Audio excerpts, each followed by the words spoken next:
Hey everyone, I've made several videos that I have yet to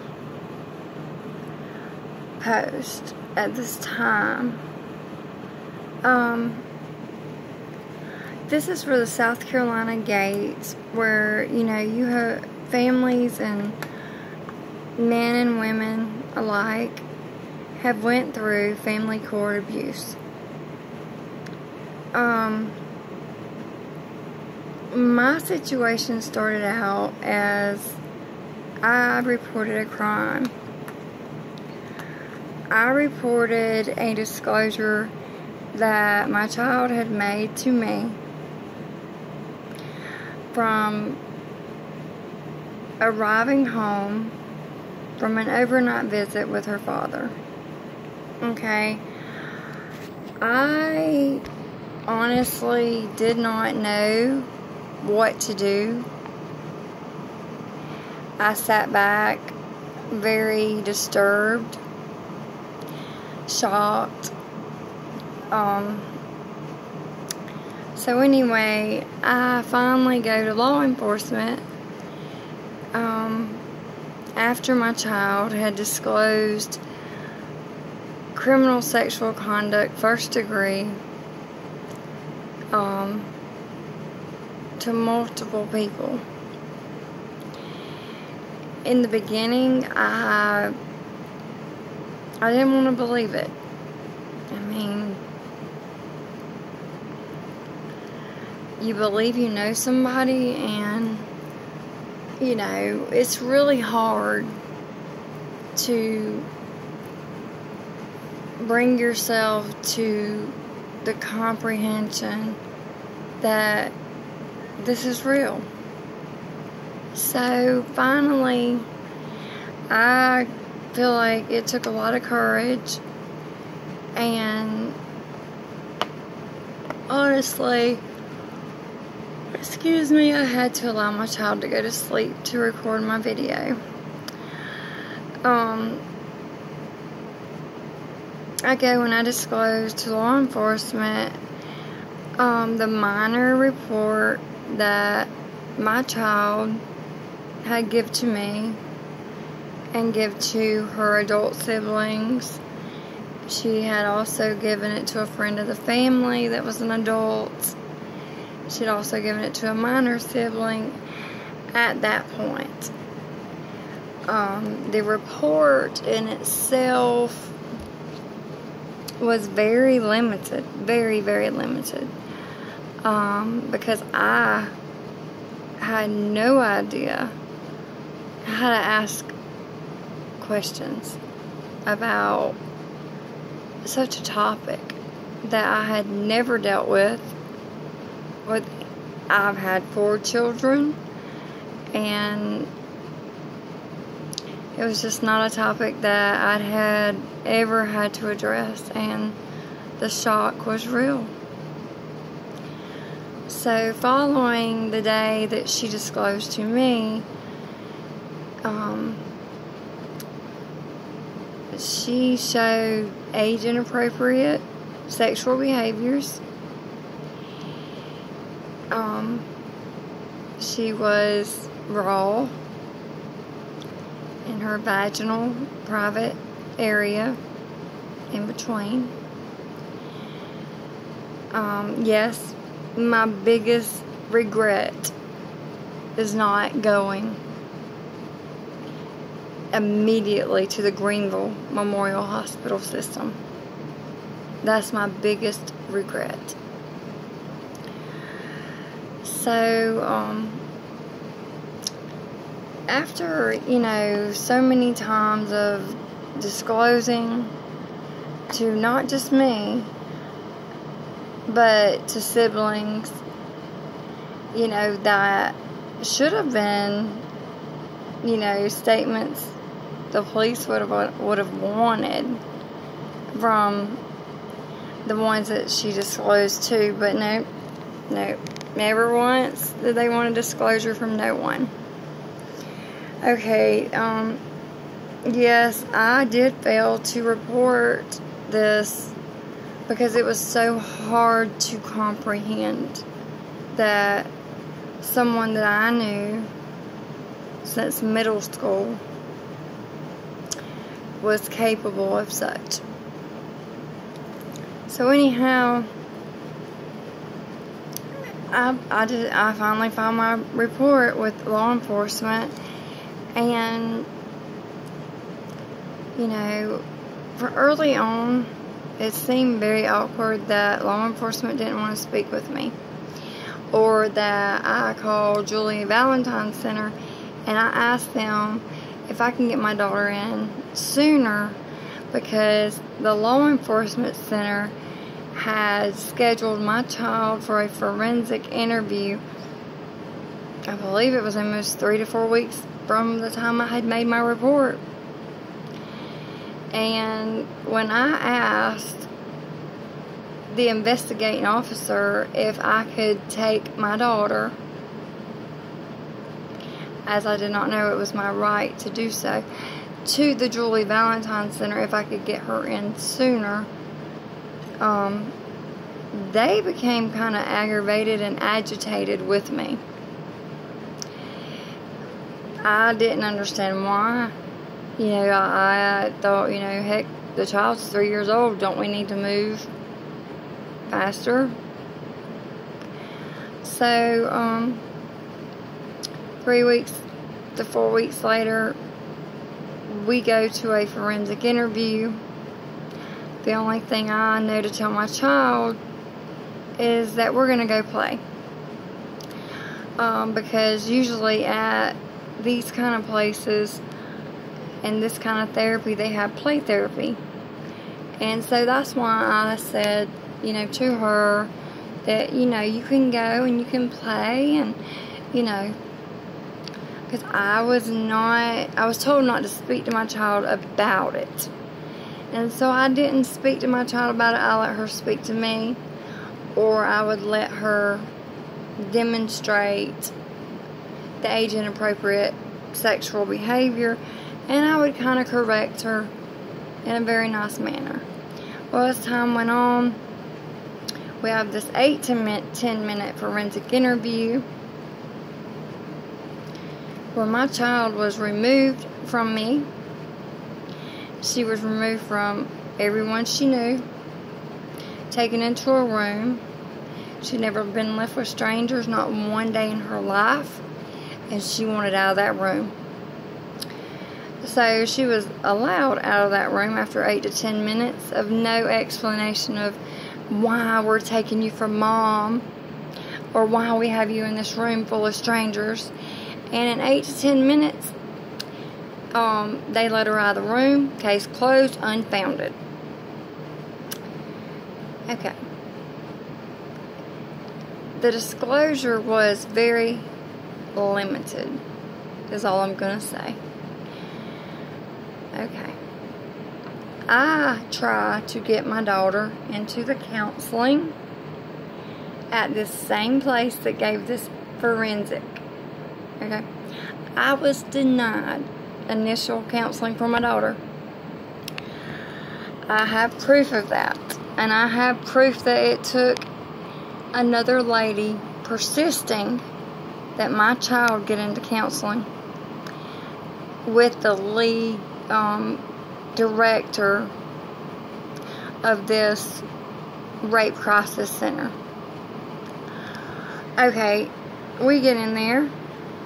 My daughter finally counsels. I am only in one session, and in one session's time, an object is disclosed of what my child has been molested with. Okay, as time went on, my child was brought in weekly. Okay, as time went on, my child was disclosing multiple objects that she was molested with. Okay, the counselor did not immediately file a report. And the only thing that I'd ever heard my child say was about the first object used to molest. not the second object and not the third object. She never mentioned those to me. So to say if it happened, I don't know, because as time went on, the first counselor, asked law enforcement for a forensic interview.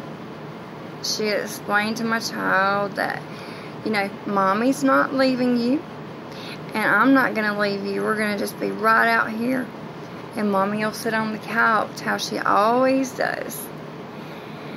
Okay. The law enforcement center refused this forensic interview. My daughter did not disclose anything in the 8 to 10 minute forensic, so she didn't speak. So why would it be refused? Anyhow, after this first counselor speaks to law enforcement, suddenly the way she speaks of me in her reports is obvious that something just isn't right. She started, at first she talked about how wonderful my child was dressed and da-da-da-da-da, and she spoke of, how I was doing absolutely amazing with my child, and, she seemed to understand that, my daughter didn't have a great sleep routine after all that had happened. But in her paperwork, no, she worded it like, the child came in with her shoes on the wrong feet. The child comes in sickly. Yes, my child had been sick in I can't remember how many sessions, almost 2 months of sessions. She was sick for about 3 weeks of those sessions.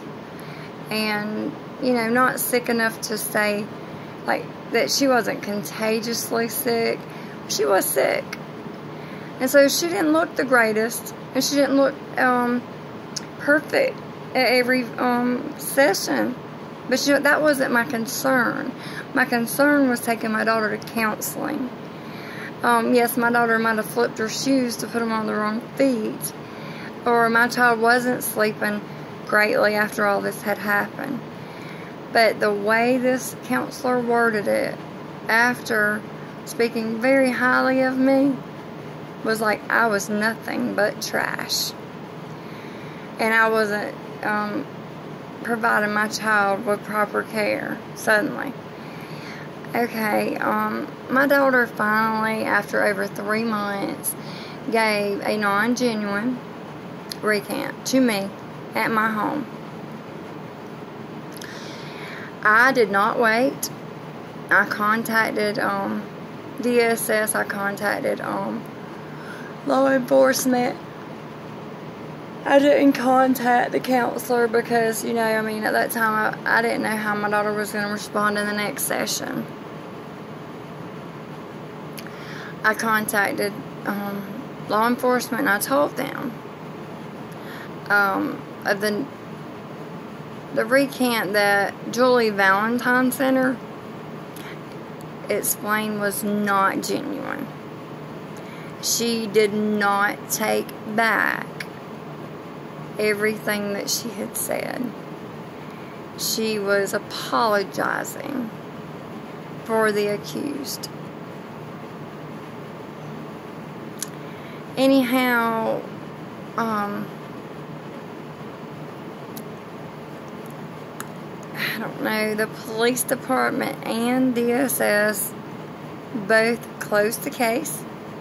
So this is the second unfounded case. Okay, so then my daughter goes to another session with the first counselor. At this point in time, I didn't even tell the counselor because I wanted to see my daughter's response. And my daughter went in and she wasn't discussing it, and she said didn't happen, So she was giving her non-genuine recant to the counselor that called it a full recant, which I already knew better. I'd already talked to the Julie Valentine Center, which told me differently. the counselor began talking about my own son in a very negative manner towards my daughter.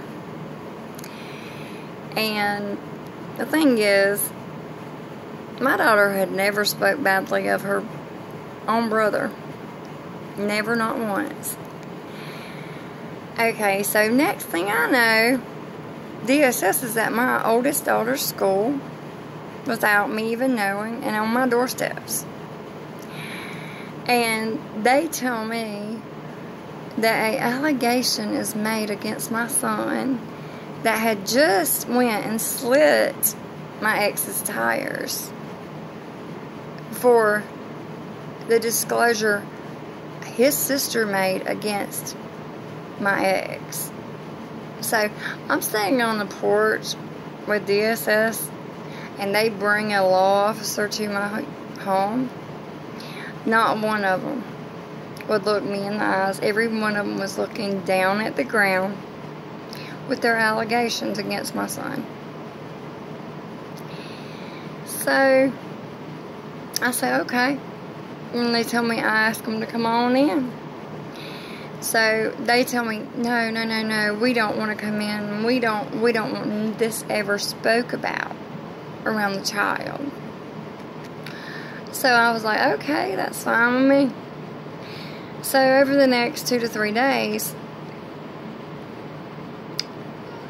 when my daughter brings up the fact that when the accused draws on her private area, it tickles and it's fun.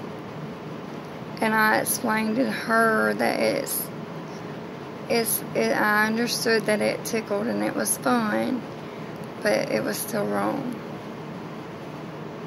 So I contacted law enforcement by email because none of them would talk to me. I contacted DSS by email. I told them, I said, I'm finally learning that not all sexual abuse is meant to hurt, obviously. And told them that my child said that when her vaginal area was drawed on, that it tickled and it was fun. And she acted like she enjoyed that. So, sadly enough, my child didn't know any better. But he did. Okay, law enforcement and DSS, neither one contacted me back. Case was closed. Case was unfounded. Period. Okay.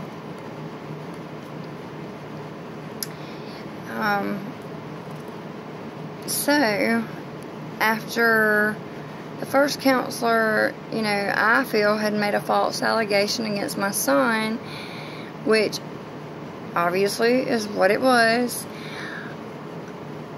They never came to my home, or they never asked me to come for a forensic interview for my child against the allegation they made against my son. They never did anything whatsoever but fake close the report.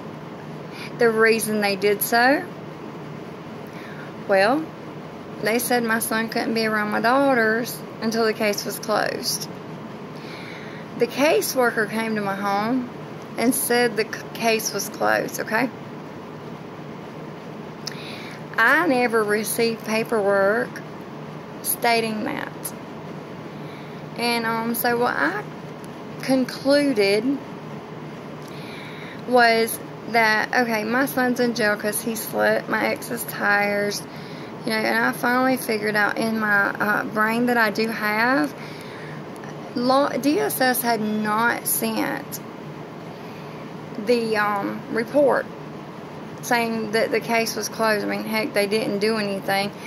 And if you would have read the report, which I do have, there's nowhere in that report that could even say that my son sexually abused my daughter. But they said he did. but they did nothing to follow up on it. So anyhow, I demanded the report that they said they closed in my hands that day. Because my son was coming home in like 3 days. And so, no. The DSS report was not closed. Not on a piece of paper.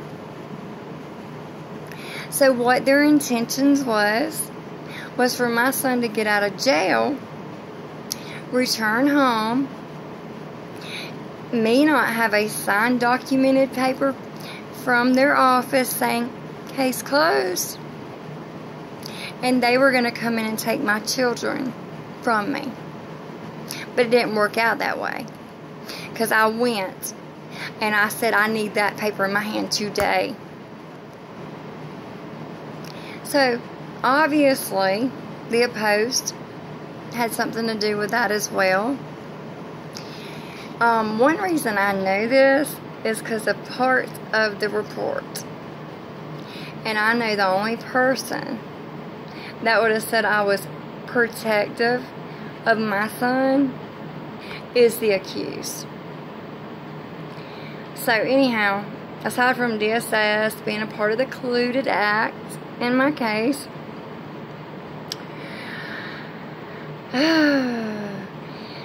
I watched law enforcement refuse to talk to me.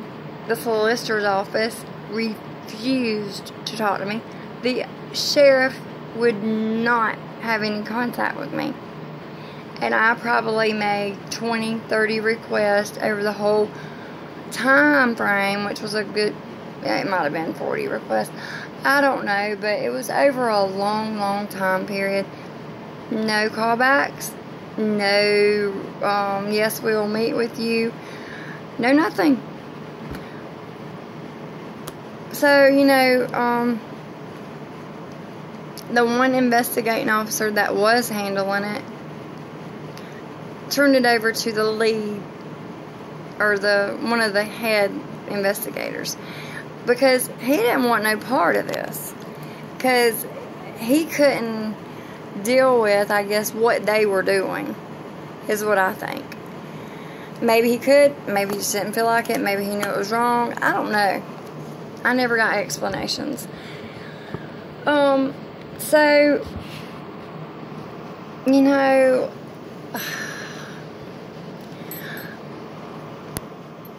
I hired 2 lawyers. My first lawyer, he failed to inform me of a hearing that was going to cost me the temporary custody of my daughter. And the opposed lawyer and my ex had it written to where,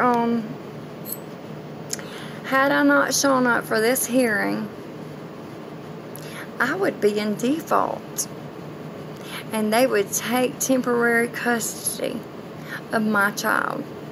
A child that he had never proven even paternity to. Still hasn't to this day. We were unmarried. DSS told me, you don't have to let him see that child. Going to a courtroom, my lawyer just sits there. He never even asked for child support, even though the ex did sign the birth certificate. He did have a duty to support the child, which he didn't for almost a year. He neglected fully, willfully, and intentionally to cause distress and hardship in my life. That was what that was about. So my first lawyer, you know, didn't get child support, and he failed to inform me of a hearing that was colluded together to cause me to lose my daughter. And yes, I have proof of it. By the grace of God, I located this hearing on the roster that they was not going to tell me about. I get to that hearing. I get upstairs. I walk to the courtroom door because I knew the opposed attorney was not there yet. After he came stepping up them steps, and I heard him say in an odd way, "Is she here?" He said that to the opposed. "Is she here?" Oh my goodness. I knew then that he knew that I wasn't going to be informed. So that was their first attempt to take my child, that this man, number one, had no rights to legally. He was given supervised visitation. No child support was ever set up for almost a year either, and I was not allowed to request a paternity test before he got visits like DSS said I could. Never happened.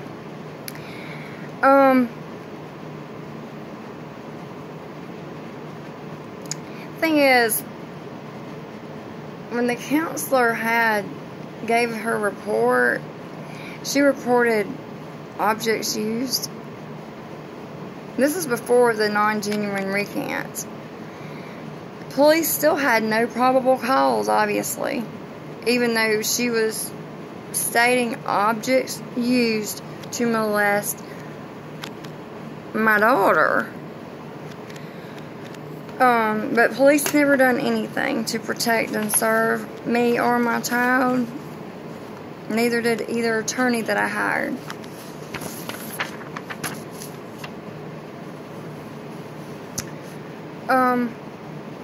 I believe after a child that's 3 years old discloses consistently for over 3 months, I believe they finally get to a point, it seems, that they just get tired of talking about it.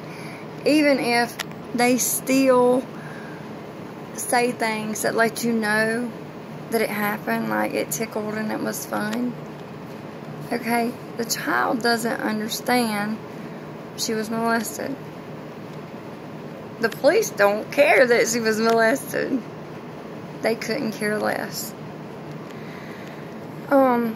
Why wasn't the people that she disclosed to ever asked for a statement? It's beyond my understanding.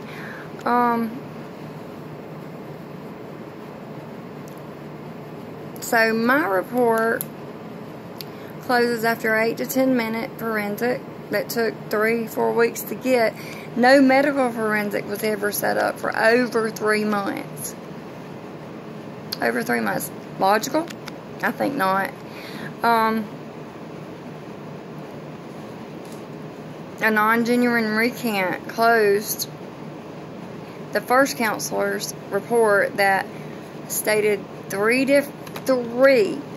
different objects used to molest my child. Closed on a non-genuine recant. Suddenly, let's see, that false report came in on my son, and nothing was done. I mean, it was their way to make me shut my mouth about the accused. That's all it was.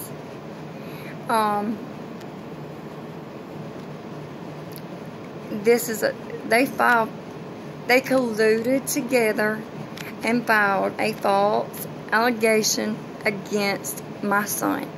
Then, in the system, it is put in the system that he was arrested, actually a month later than he really was, and there's another person's picture up with my son's name. The guy's last name is Ramey. My son's last name I won't state.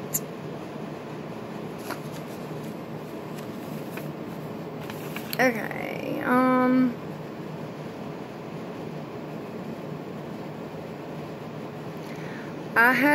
I had filed a report shortly after I had filed the report where my child had disclosed criminal sexual conduct first degree. I filed another report because my older daughter, that my ex had helped me terminate the parental rights to her biological father, and he always said he would support her, and now he don't support her, and he barely supports ours or whatever. Anyhow, I tried to file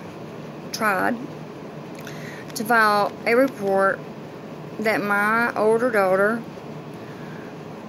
told me about happening, where this man had beat her while I was gone to the grocery store.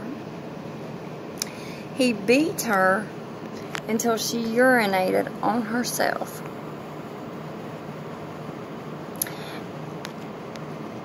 And my child decided not to tell me this until she knew that he couldn't come back to the home after the CSC first degree report was made. And she asked me, "Mama, can he come back to the house?" When I said no, she told me about him beating her, and she didn't think he was going to stop. So I go to law enforcement. They refused that report and said spankings are not illegal. And it's been almost a year? Yeah, I'm just now learning about this abuse. Anyhow, it was another way to help protect him. So, probable cause didn't matter.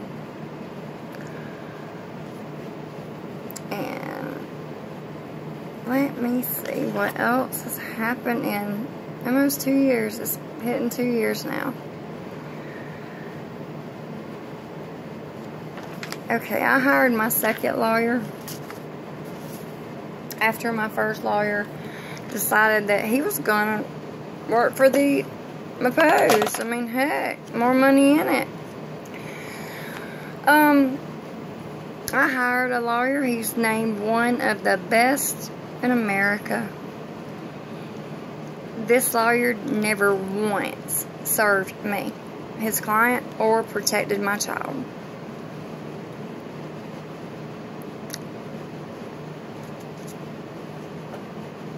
The Post had once told me, "Money will win. I'm backed 100 until the end." And you should know this by now.